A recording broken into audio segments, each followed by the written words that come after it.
எவ்விதமான முறையில் எங்களை வாழ்த்துவது என்றார்.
சிறப்பான பேச்சு, எல்லாருக்கும் உபயோகப்படுகிற பேச்சு, நல்ல விஷயங்களை நல்ல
நீங்களா? நான் தான். இல்ல உங்களை பார்க்கணும் காவலா நீங்க ஒரு மாதிரி பார்க்கணும் பருவமடைந்த பெண்ணா இருக்கீங்க. ஒரு பருவமடைந்த பெண்ணா ஒரு பொம்பளை அப்படி மனசு வந்து நிக்கிறீங்க காவலுக்கு. பருவமடைந்த பெண்ணுனே காவலுக்கு வரணும். ஏன் அடையாத பெண்கள் வந்து காவலுக்காக கூடாதா? பருவ முதிர்ந்த பெண்கள் வந்து காவலுக்காக கூடாதா? அப்படியே கிடையாது. பருவமடைந்த பெண்கள் பாதுகாக்கணும் அப்படின்னு எங்க அப்பா சொல்லியிருக்காரு. ஆரம்பத்துல 7 ஆண் குழந்தைகள் எங்க அப்பாவுக்கு. எனக்கு ஒரு பெண் குழந்தை இல்லை என்ற ஒரு காரணத்துக்காக எனக்கு ஒரு பெண் குழந்தை கிடைச்சா தினம் வச்சு தனியா அறுவடை செஞ்சு என்னோட கையால அந்த முருகனுக்கு படைக்கிறதாக எங்க அப்பா வைத்த நேர்த்திக்கடன். அதற்காக நான் வந்திருக்கேன். அவ்வளவுதான். இதுல பாவம் படைஞ்சானா அடையாது என்ன எங்க அப்பா எனக்காக வச்சு நேர்த்திக்கடன் அதை செயல் செய்வதற்காக நான் வந்திருக்கேன். அவ்வளவுதான். காவல் அப்படின்னா எதற்காக வந்திருக்கீங்க? திரையில வந்திருக்கேன். திரையில எத்தனை வகை உண்டு? 2 வகை. என்னென்ன? கருத்திரை செத்திரை. யாருக்கு என்ன திரை? எங்களுக்கு கருந்தினை, முருகப்பெருமானுக்கு செந்தினை. இந்த திரையோட தன்மைகள் என்ன? செந்தினை வந்து குளிர்ச்சி தரக்கூடியது, கருத்தினை வெப்பத்தை தரக்கூடியது. ஏன் செந்தனை கூட முருகப்பெருமானுக்கு படைக்கிறீங்க? கருந்தனை முருகப்பெருமானுக்கு படைச்சா எனக்கு வேணாம் பாடு சொல்றாங்க. எங்க குலக்கடவுள் முருகப்பெருமான் எப்பொழுதுமே சாந்தமான முறையில இருக்க வேண்டும் அப்படி எங்களுடைய எண்ணம். அதனால கொண்டு போய் அந்த சாந்தமா இருக்கணும் அப்படின்னு வேற விஷயம் கிடையாது. சாந்தம்னா என்ன? சாந்தம்னா எப்படி ஒரு சாந்தப்படுத்தணும் அப்படின்னா சாந்தப்படுத்தணும்னா அவர் ஏதாவது கோபமா இருக்கணும். ஆமா. கோபமா இருக்கிறாலே ரொம்ப சாந்தப்படுத்தணும்டா அப்படின்னு சொல்லுவாங்க. நீங்க சாந்தப்படுத்தணும்னா எப்படி? எப்படி அவர் அவர் கோபமா இருக்காரா? ஆமா அப்படி கிடையாது. எங்க இருக்காரு எல்லாருமே இப்ப நடைமுறை சொல்லுவோமே ஒரு குடும்பத்துல கணவன் மனைவி இருப்பாங்க. கணவன் என்ன பண்ணுவாரு வெளியில போயிட்டு வருவாரு. 1000 எத்தனையோ பிரச்சனைகளா இருக்கும். இப்படி வரும்பொழுது மனைவி என்ன செய்யணுமா அதுக்கு ஏற்கு மாறாக கணவன் பேசாம வாங்க வந்துட்டீங்களா அது ஒரு சொம்பு எடுத்து தண்ணியை கொடுத்து இருந்தாங்க குடிங்க அப்படின்னு சொல்லி கொஞ்சம் நேரம் கழிச்சு நம்ம ஏதாவது இன்னொரு செய்ய இந்த ஒரு மாதிரியா இருக்கு அப்படின்னு கேட்கும் பொழுது அவர் எவ்வளவு கோபத்துல இருந்தாலும் எவ்வளவு பிரச்சனைகள் இருந்தாலுமே அப்படியே மனம் சாந்தமாக இருக்குமா. பிரச்சனையே வராதான் கடைசி வரைக்கும்.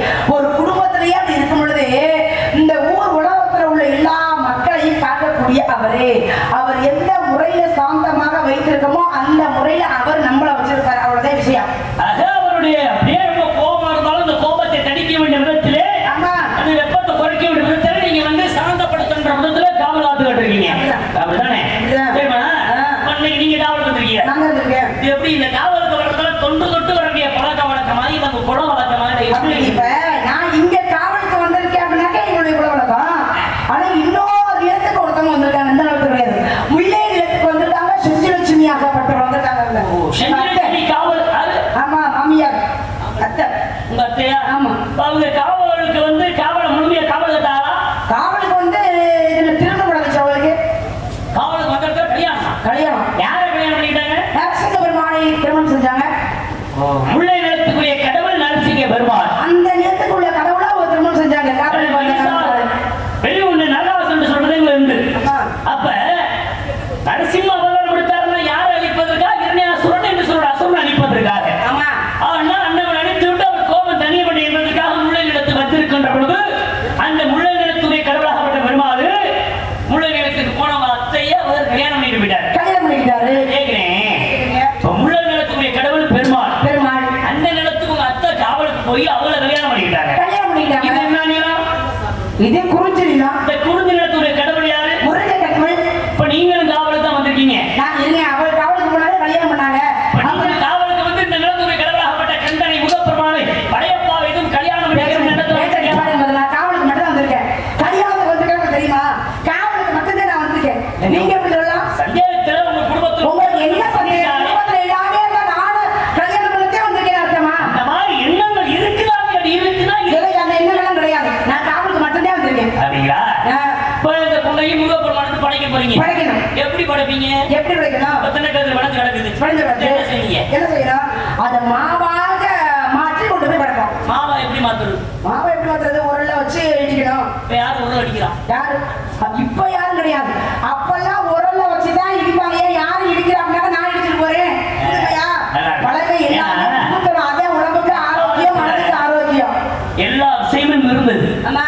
ஒரு நெல்லு மேற்காட்டுல அறுத்துக்கானா அதை அவிச்சு காய போட்டு அதை அரிசி ஆக்கணும்னா உரல்ல போட்டு உரல்ல 2 உலகைய போட்டு இடிச்சுட்டு கிடந்தாங்க.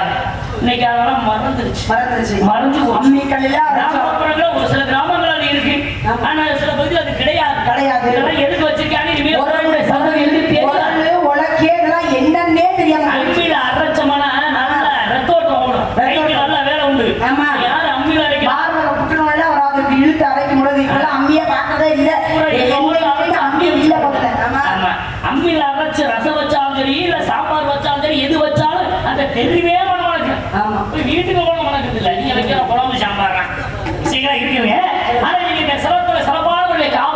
எண்ணத்துல வந்திருக்கீங்க. முருகப்பெருமானுக்கு படைக்கணும் எண்ணத்துல வந்திருக்கீங்க. மும்மூர்த்திகள் அப்படின்னா யார் யாரு? பிரம்மன், மகாவிஷ்ணு, சிவபெருமான். சிவபெருமான், பிரம்மா, மகாவிஷ்ணு. ஆமா, மூவர் தான் மும்மூர்த்திகள். மும்மூர்த்திகள்ல சிவபெருமானுக்கு பூலோகத்துல ஆலயங்கள் உண்டு. ஆனா உருவ வழிபாடு உண்டு, உருவ வழிபாடு கிடையாது. லிங்க வடிவத்துல காட்சி இருக்கின்றார். ஒரு இடத்துல ஒரு வேலைக்கு ஒரு ஆளை வச்சிருக்காங்கன்னா ஒரு வேலை பார்க்கறான், ஒரு நிர்வாகம் இருக்கின்றது அப்படின்னா அந்த நிர்வாகத்தை சரியான முறையில் வரவு செலவு பார்க்கறதுக்கு ஒரு கணக்குள்ள இருப்பாங்க. அது இந்த நிர்வாகமா இருக்கட்டும், கணக்குள்ள இருந்தா தான் நிர்வாகம் முதல்ல அமைக்க முடியும். ஒரு குடும்பமா இருந்தாலும் அந்த கணக்குள்ள யாரா இருக்கணும்? கட்டிய மனைவி கணக்குள்ள யாரு? மனைவி கணக்கு வழக்கு எல்லாமே சரிவர பார்த்தால் மட்டுமே அந்த குடும்பம் நல்லபடியாக போய் சேரும். ஆமா, வரக்கூடிய வரவு செலவுக்கு தகுந்த மாதிரி கணக்கு வழக்கு பார்க்கக்கூடிய குடும்ப தலைவி, குடும்பத்தில் இருக்கக்கூடிய பெண்ணு தான் சரியான முறையில் பார்க்கணும். ஒரு குடும்பத்திலும் சரி, ஒரு நிர்வாகத்திலும் சரி, எல்லாருக்கும் கணக்குள்ள ரொம்ப அவசியம், ரொம்ப அவசியம். நான் உங்களை கேட்கிறேன், வாழ்க்கையே கணக்குள்ளதான் அடங்கி இருக்கு. யமலோகத்துல பாத்துறீங்க, யமதர்மனுக்கு கூட ஒரு கணக்குள்ள உண்டு. ஆமா, சித்திரகுப்தன். சித்திரகுப்தன் என்று சொல்லக்கூடியவன் யாரு, என்ன செய்யா, அவன் கணக்கு வழக்கு யாரை எப்ப பிடிக்கணும், எப்படி பிடிக்கணும் அப்படின்னு இவர் தான் எல்லா கணக்கு வழக்கையும் கொடுப்பார். அவர் செய்யக்கூடிய பாவ புண்ணிய கணக்குகளை எடுத்து அதுக்கு தகுந்தமான கணக்கு வழக்கு வாங்க சித்திரகுப்தனாகப்பட்டவன். ஆமா, புரியுங்களா? அந்த சித்திரகுப்தனை யமதர்மனுக்கு கொடுத்தது யாரு? யாரு? சிவபெருமனாகப்பட்டவன். சிவபெருமான். புரியுங்களா? ஒரு சித்திரத்தை வந்து அது உருவாக்கப்பட்டு கொடுத்தாரு. வேலைக்கு ஆளு இல்லையா, பத்த கணக்கு வழக்கு வச்சுக்கப்பா அப்படின்னு சொல்லி கொடுத்தாரு. நான் கேட்கிறேன், 63 நாயன்மார்கள ஒரு நாயன்மாரை சிவபெருமான் கணக்கு பிள்ளையா வச்சிருக்காரு. அது சிவன் கோவில்ல அவர் இருக்கார். புரியுதா? அவர் யாரு, எதுக்காக அவர் கணக்குள்ள வச்சிருக்காரு, அவர் என்ன கணக்கு பார்த்துக்கிட்டு இருக்காரு அப்படிங்கிற கணக்கு நீங்க சொல்லிட்டீங்கன்னா நான் இங்க வந்ததுக்கான கணக்கை நான் சொல்லுவேன். உலகத்துல தானத்துல சிறந்த தானம் அன்னதானம், கண்டானம், இது ரெண்டுமே ரொம்ப அவசியம். உலகத்துல எத்தனையோ வந்து சிவனடியார்களை பத்தி பேசுறீங்களா? இந்த சிவனுடைய அடியார்கள் 63 பேருமே சிவன் என்ன பண்றாரு, ஒவ்வொருத்தரையும் ஒவ்வொரு விதமாக சோதிச்சு அதுக்கப்புறம் தான் சிவனடியாராக ஏற்றுட்டாரு. அப்ப அவங்களே என்ன பண்ணாங்க, ஒவ்வொருத்தரையும் தானமாக கொடுத்தாங்க. ஒவ்வொருத்தர் கண்ணை கொடுத்தாரு, தன் கட்டிய மனைவியை கொடுத்தாங்க ஒருத்தவங்க, தன் பிள்ளைய கடையாக சமைச்சு ஒருத்தர் கொடுத்தாரு. அப்ப இப்படிதான் ஒரு தானம் இருக்கு. இதெல்லாம் இருக்கும் பொழுது செருப்பை எங்கேயாவது தானமாக கொடுக்க முடியுமா? கேள்விப்பட்டிருக்கே மாட்டீங்க, உங்களுக்கே கொஞ்சம் குழப்பமா தான் இருக்கும். செருப்பை எங்கேயாவது தானமாக கொடுக்க முடியுமா? ஆனா செருப்பு ஒரு இடத்தில் தானமாக கொடுக்கப்பட்டது. எங்க அப்படின்னு இந்த கணக்கு நான் சொல்றேன், என்னோட கணக்கை நீங்க சொல்லுங்க, அதுக்கப்புறம் என்ன கணக்கு போடலாம் அப்படின்னு பார்க்கலாம். சரிங்களா? நீங்க அழகா சொன்னீங்க. 63 நாயன்மார்கள் சிவனுடைய கணக்கு பிள்ளை யார் அப்படின்னு பார்க்க போனா சண்டிகேஸ்வரர். அவர் தான் அவர் கணக்கு பிள்ளை. ஏன் இத்தனை பேர் இருக்கும்போது அவரை மட்டும் கொண்டு போய் வச்சாங்க? நான் சொன்னது போலவே எல்லாருக்குமே ஒவ்வொரு தன்மை, ஒவ்வொரு சிறப்பு, ஒவ்வொரு விதமாக வந்து சிவன் அடியாராக வந்து சேர்ந்தாங்க. ஆனா இவர் மட்டும் பாருங்க, கரையோரமா நடந்து போய்கிட்டு இருக்காரு. நடந்து போகும்போது பசுக்களை எல்லாம் ஒருத்தர் மேய்ச்சிக்கிட்டு இருக்கான். மேய்ச்சிக்கிட்டு இருக்கும்போது ஒரு குழந்தை வருது. அந்த குழந்தை அந்த பசுவாகப்பட்டது அப்படியே போய் முட்டை போகுது. அப்பதான் பாக்குறான், அந்த பசுவை மேய்த்து கொண்டிருக்கும் என்ன பண்றான், ஒரு தடியை எடுத்து வேகமாக அடிக்கிறான் அந்த பசுவை. அப்ப யாரு, இவர் கரையோரமாக நடந்து போய்கிட்டு ஒரு பாக்குறாரு. இவர் பார்த்துட்டு போய் கேட்கிறாரு, ஒரு பசுவை அடித்தால் என்ன நேரிடும், என்னென்ன பாவங்கள் வந்து சேரும் அப்படின்னு எல்லா விஷயங்களையும் சொல்றாரு. சொல்லிட்டு ஒரு சாதாரணப்பட்டவர் கிடையாது. திகாசம், புராணங்கள் எல்லாமே, சாஸ்திரங்கள் எல்லாமே கற்று தெரிந்தவர். சிறு வயதிலேயே அஷ்டமச்சித்துக்கள் எல்லாத்தையுமே உணர்ந்தவர். அப்பேற்பட்டவர், நீ மாடு மேய்க்க கூட லாய்க்கு இல்லடா, அந்த வேலை உனக்கு தேவையில்லை, அப்ப இன்றையிலிருந்து நானே மாடு மேய்க்கிறேன் மேய்ச்சாராம். அவன் மேய்க்கும் பொழுது அனுதினமும் என்ன பண்ணுவான், அந்த மாடு இல்லை அந்த பசுலாம் எப்படாவது ஒரு வருவாரு, எப்ப நம்ம மாடு மேய்க்க கூட்டிட்டு போவாரு அப்படின்னு காத்துக்கிட்டு ரொம்ப ஆசையோட இருக்கலாம். அப்படி தினமும் நடந்துகிட்டு இருக்கு. அப்ப ஒரு நாள் பாருங்க, ஒவ்வொரு நாளும் ஒரு பசுமாடு ஏதாவது ஒரு மாடு பால் கறக்காது. அப்ப வீட்டுல பண்ணையர் முதலாளி வாங்குறாரு, என்னடா தினமும் மாடு போகுது, போயிட்டு வரும் பொழுது எந்த ஒரு 2 மாடு ஒரு மாடு எப்பொழுதுமே பால் கறக்க மாட்டேங்குது, என்ன காரணம் அப்படின்னு கேட்கும் பொழுதுதான் யார் மாடு மேய்க்கிறார் பத்திக்கிறாரு, சண்டிகேஸ்வரர் அவருடைய தகப்பனார் போய் பார்க்கிறாரு. சொல்லி போயிட்டு என்னதான் பண்றான் அப்படின்னு பார்ப்போம் அப்படின்னு ஓரமாக ஒளிஞ்சிருந்து பார்க்கிறாரு. என்ன பண்றா, அப்ப என்ன பண்றாரு இவரு, சிவலிங்கம் மண்ணுல சிவலிங்கம் செய்து அந்த பாலை என்ன பண்றாரு, கறந்து அந்த சிவலிங்கத்தின் மேல ஊத்தி வழிபடுறாரு. இவருக்கு சிவலிங்கமா தெரியுது. பார்க்கிறவருடைய தகப்பனுக்கு என்னன்னா மண்ணை குமிச்சு அதுல இந்த பாலெல்லாம் கொண்டு போய் வீணாக்கிட்டு இருக்காங்க கொட்டி அப்படின்னு கோபத்துல சிவபெருமான் என்ன பண்றாரு, ஒரு தடியை கொண்டு வந்து இவர் அடிக்கிறார், வேகமாக அடிக்கிறார். அடிக்கும் பொழுது இவர் எந்த ஒரு அசைவும் கொடுக்கல, எதுவுமே கண்டுக்கவே இல்லை. அப்பவும் அந்த சிவபெருமானுக்கு அந்த மண்ணால செஞ்ச லிங்கத்தின் மேல பாலை ஊற்றி அபிஷேகத்தை செஞ்சுக்கிட்டே இருக்கிறாரு. பார்த்தாரு, இவன் என்ன பண்ணாலும் பேசாம அமைதியா இருக்கான்னு கோபத்துல என்ன பண்றாரு, அந்த பால் பாத்திரம் வச்சிருக்காரு இல்லையா, இந்த பால் பாத்திரத்தை எட்டி உதச்சிட்டாரு. இவர் அடிக்கும் பொழுது வராத கோபம் அந்த சிவனுக்காக வைத்திருந்த அந்த பொருளை தட்டி விட்ட உடனே வந்துச்சான் பயங்கரமா கோபம். அப்பதான் நம்முடைய தகப்பன் என்று பாராமல் ஒரு தடியை எடுத்து இது ஆயுதமாக மாற கடவுளே அப்படின்னு சொல்லி விட்டு எரிஞ்சாரா, தன்னுடைய காலே விட்டுச்சான். அப்ப இந்த சிவனுக்காக சிவபெருமானுக்காக தன் தகப்பன் என்று கூட பாராமல் தன் தகப்புடைய காலையே விட்டுறாரு. யாரு? சண்டிகேஸ்வரர். பார்த்தாரு, அப்ப என்னுடைய பொருள்கள் எல்லாத்தையும் பாதுகாப்பதற்கு உனக்கு மட்டும்தான் தகுதி இருக்கு வாடா அப்படின்னு சொல்லி அவரை கூட்டிட்டு போய் கணக்கு பிள்ளையாக பக்கத்திலேயே உட்கார வச்சாரு. அதனாலதான் சிவன் கோவிலுக்கு போனாங்க. எந்த கோவிலுக்கு எப்படி போகணும், எந்த கோவில் எப்படி சுத்தணும், எந்த கோவில எப்படி வணங்கணும், எப்படி ஒரு கோவில உட்காந்துட்டு வரணும், ஒரு கோவில உட்காராம வரணும். அப்படியா சிவன் கோவிலுக்கு மட்டும் போனாங்க உட்காராம வரணுமா? ஏன்னா பூதக்கிழமை பின்னாடியே வருமா? அதனால சிவன் ஆலயத்துக்கு மட்டும் போனா உட்காராம வரணும். வரும்பொழுது சிவன் எல்லாத்தையும் சாமி எல்லாம் கும்பிட்டு கடைசியா இந்த கணக்கு பிள்ளையாக இருக்காரு இல்லையா சண்டிகேஸ்வரர், அவரை வணங்கிட்டு தான் வரணும்.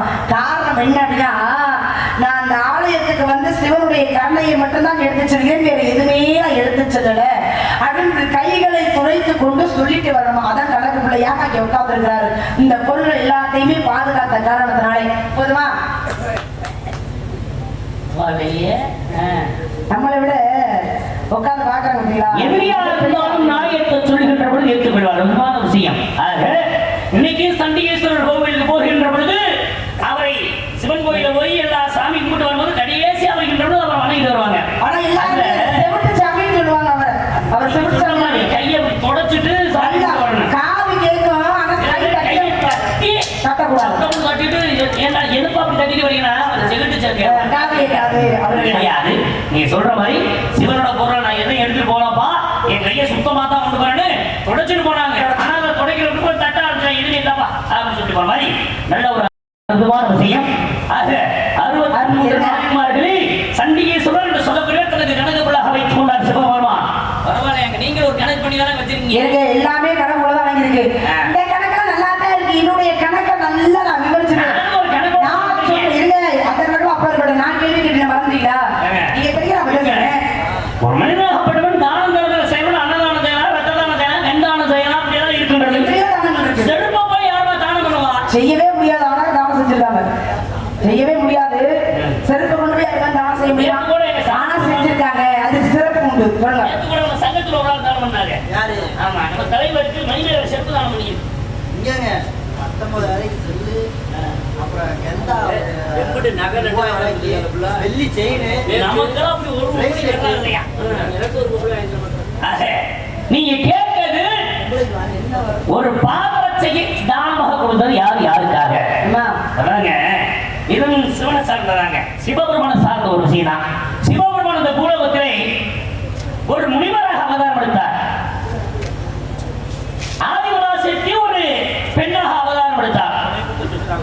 எந்த முனிவராக அவதாரம் எடுத்தார் சிவபெருமான் அப்படின்னா ஜமதக்கினி முனிவராக அவதாரம் எடுத்து வாழ்ந்து வருகின்றார். அதே மாதிரி ஆதிபராசக்தி ரேணுகா தேவியாக அவதாரம் எடுத்து இருவரும் கணவன் மனைவியாக வாழ்ந்து வருகிறார்கள்.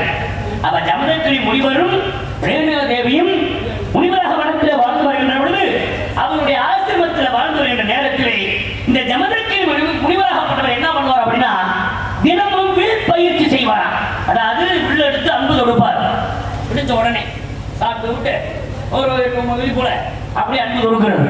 இந்த அன்பு எங்க போய் விழுவுதோ அதை எடுத்தாந்து கொடுக்கிறது இந்த ரேணுகா தேவி அம்மாவோட எடுத்தாந்து கொடுக்குறாங்க. தொடுப்பாரு, அதை எடுத்தாந்து கொடுப்பாங்க. இப்படியே தொடுத்து கொண்டு இருக்கின்ற பொழுது உச்சி வெயில் நேரம், வெயில் பயங்கரமான வெயில், இப்ப அடிக்கிறது வருகிற வெயில் அந்த மாதிரி அப்படி கடுமையான வெயில் அடிக்கூடிய நேரத்துல உச்சி வெயில் நேரத்துல ஒரு அன்பு கொடுக்கிறார். இந்த அம்மா போய் எடுக்க போறாங்க. எடுக்க போனவங்க என்ன பண்றாங்க, அந்த வெயில்ல பயங்கரமான வெயில், தரையில நடந்து போக முடியல, சூடு. அதனால அவங்க என்ன பண்றாங்க, கொஞ்சம் வெயில் தாளமும் போவேன்ட்டு உடனே வர்றாங்க. வெயில் குறைந்ததுக்கு அப்புறம் அந்திசாய் நேரத்துல அந்த அம்பை எடுத்துக்கிட்டு அந்த அம்மா வந்தாங்க. சூடு தாங்க முடியாம. ஆமா, அப்பதான் அவர் கேட்டாரா,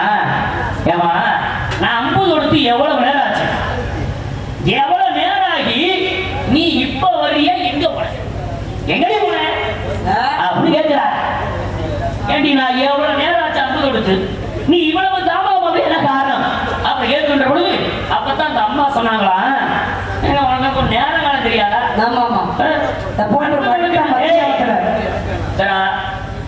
அன்பு கொடுக்கணும் அப்படின்னா ஒரு கால நேரத்தில் அன்பு கொடுத்து எடுத்தாந்து கொடுத்தேன் உச்சி வெயில் நேரத்தை உங்களுக்கு நேர காலம் தெரியாம நீங்க விட்டுக்கிட்டு இருப்பீங்க நான் எடுத்தாந்து கொடுக்க முடியுமா வேகாத வெயில போய் அன்பு இந்த வெயில நடந்து வர முடியுமா சூரியன் சுட்டரித்து கொண்டிருக்கின்றான் என்னால நடந்து வர முடியாது அதனால வெயில் தாளமும் தாமதமா வந்து சொன்ன உடனே அப்பதான் ஜமதக்கு முனிவருக்கு கோபம் வந்துருச்சு நீ யாரு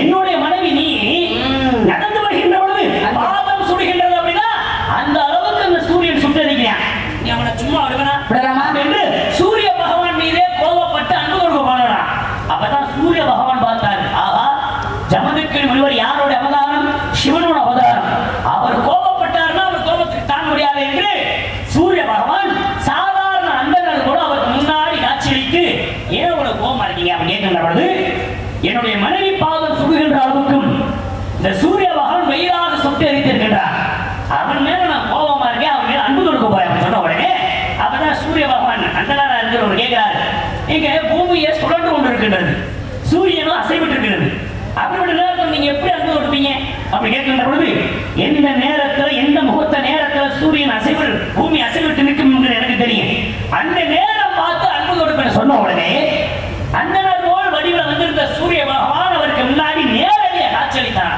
சூரியனாகவே அப்ப சூரியனை கண்ட உடனே சூரியன் மீது இருந்த கோபம் அவருக்கு போயிருச்சு யாருக்கு ஜமதக்கு முனிவருக்கு அப்பதான் நீங்க ஏன் கோபப்படுறீங்க உங்களுடைய மனைவி பாதம் சுட்டதுனால உங்களுக்கு கோபம் இப்ப பாதம் சுடாத அளவிற்கும் வெயில ரொம்ப வாடாத அளவுக்கும் 2 வருடம் உங்களுக்கு தானமா தரேன் அப்படின்ட்டு சூரிய பகவான் என்ன பண்றாரு பாதரட்சை என்று சொல்லக்கூடிய செருப்பையும் குடையையும் தானமாக கொடுத்தார் யாருக்கு சூரிய பகவான் ஜமதக்கு முனிவருக்கும் ரேணுகா தேவிக்கும் பாதரட்சையும் குடையும் என்று தானமாக கொடுத்தார் இனிமேல் இதை வச்சுக்கங்க வெயில் அடிக்கக்கூடிய நேரத்தில் பாதரட்சியை போட்டுக்கோங்க உங்களுக்கு வெப்பம் தாதிக்காதுன்னு சொல்லி அந்த சூரிய பகவான் கொடுத்துட்டு போனார் அப்ப செருப்ப தானமாக கொடுத்தது யார் அப்படின்னா ஜமதக்கு முனிவருக்கும் ரேணுகா தேவிக்கும் சூரிய பகவான் வந்து கொடுத்தார் இதுதான் நீங்க கேட்ட கேள்விக்கு விளக்கம் சரியான மறுப்பு தான் பேசி பாருங்க இல்ல மறுப்பு பேச முடியாது உண்மையா இருந்தாக்க ஏத்துக்கணுமா இல்லையா நீங்க தவறு சொன்னாக்க மறுத்து பேசலாம்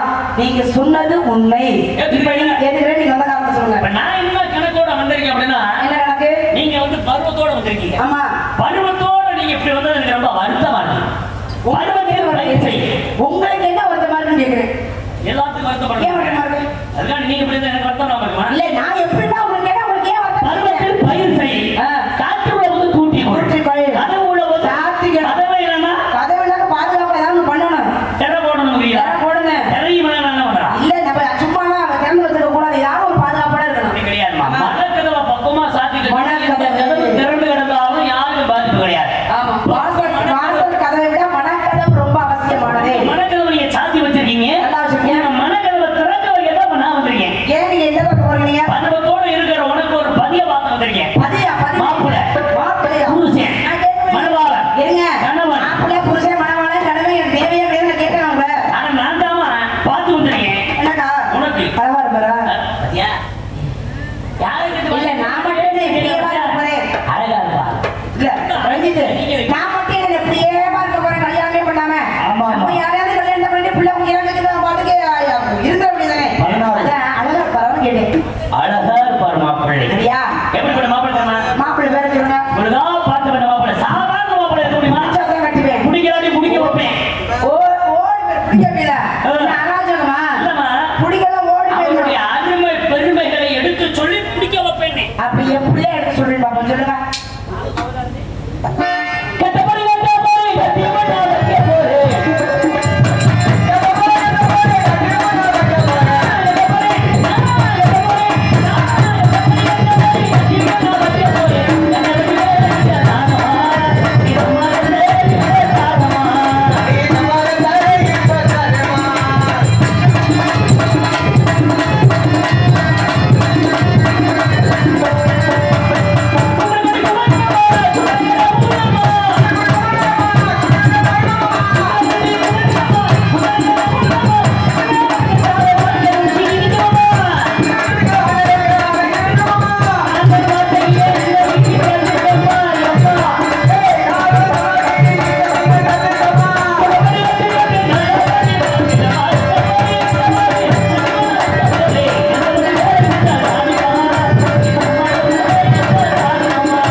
ஆனா இந்த மாதிரி விஷயங்களும் நல்லா பார்ப்பேன். ஆமா, பார்க்கறதா விட்டுருவேன். இந்த கல்யாணமா ஏமா இன்னைக்கு ஏன் வந்திருக்கீங்க? நான் சொன்னா முருகனை பண்ணாதீங்க கல்யாணம் பண்ணாதீங்க. நான் பண்ணுவேன் பண்ணுன்னு சொன்னீங்க. இப்ப நாதுல அவரே பண்ணி வைக்கிற மாதிரி வேணாம் என்ன புருஷனுக்கு என்ன இப்ப இந்த இடத்துல போய் புருஷன் எங்கேயோ இருக்கிறது நான் என்ன பண்ணுவேன்? ஐயோ வேண்டாம் என்று சொன்னால் மீண்டும் என்று அர்த்தம். நீ வேற வந்துட்டு நானே 5 வயசுல இருந்து எப்ப வருவார் அவசரம் முடியவரு. நான் எத்தனை வருஷம் இப்படியே இருக்க முடியும்? வர்றவரு மாப்பிள்ளைய கூட்டியாவது தாலியை கட்டி வச்சுட்டு சந்தோஷமா இருக்கு அப்படின்னு போவாரா? மாப்பிள்ளை பார்த்துருக்கேன் சொல்லிட்டே இருக்காரு. இப்படிதான் சொன்னாதான் அந்த கோபத்துல அப்படியே வெள்ளி கூட போறாரு. மாப்பிள்ளை உடனே கல்யாணம் தான் சரி. எல்லாருமே வந்து இவங்க திருமணத்தை நன்றாக நடத்தி கொடுத்து பத்திரமா சேருங்க. வரட்டுமா? எல்லாமே உண்டு. என்ன வேணுமா அவ்வளவு ஒண்ணு வேண்டாம். சும்மா வந்துட்டு அப்படியே வந்துருங்க. அப்ப நம்ம முயலும் முருகா என்னை மன்னித்து சிரிக்க கொடுத்த சரிக்கிறது காட்டுவாயாரு.